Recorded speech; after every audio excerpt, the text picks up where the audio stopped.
Welcome back, and it is Wildcat Wednesday. Special guest in the studio. It's Miss Cherry Nelson of the Kansas State Extension Office. Cherry, I want to thank you for joining us. Thank you. Every year we have a thing called 4-H Club Days. Now, if I'm not familiar with exactly what that entails as far as 4-H, how would you explain that?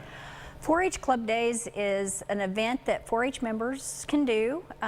It's an event designed to teach life skills of public speaking, parliamentary procedure. The clubs will actually put together mock meetings, so they'll do model meetings that they have certain parliamentary procedures that they have to do, like make a motion. And I think that's really interesting. You and I were just talking about the fact that for a lot of us that maybe weren't a part of 4-H and didn't have that learning, we almost had to learn parliamentary procedure as adults in those meetings. So now that you're seeing kids work their way through this, whether it be running a meeting, whether it be the public speaking, what's the feedback that you're getting from them?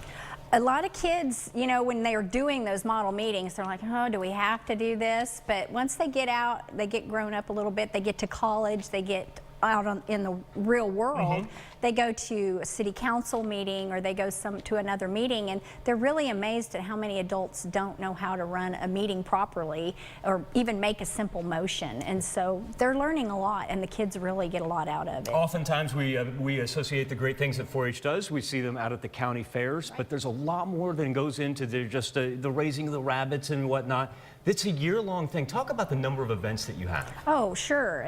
And the number of events can vary from county to county, but we will have, you know, 20, 30 events a year where the kids are really doing, and the kids will also do project meetings where they're learning about different things. That's the beauty of Club Day, is these kids can showcase some of their different projects. They might give a project talk on their reading project, or a project talk on how to, you know, make something out of crafts or foods or anything like that. So it could be anything.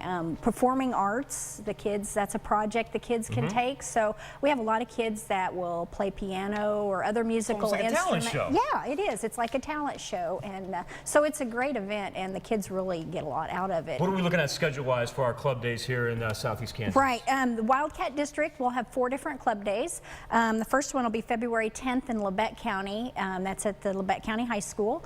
The second one's February 17th. That one starts at 8 o'clock in Montgomery County at Caney High School.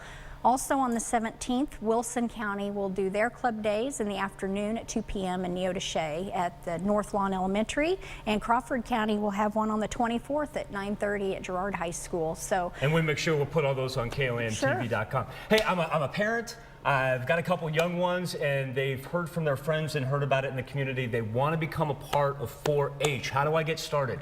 4-H is an easy thing to join. You can check with your local extension office. We have lists of clubs and that potential for the kids to join.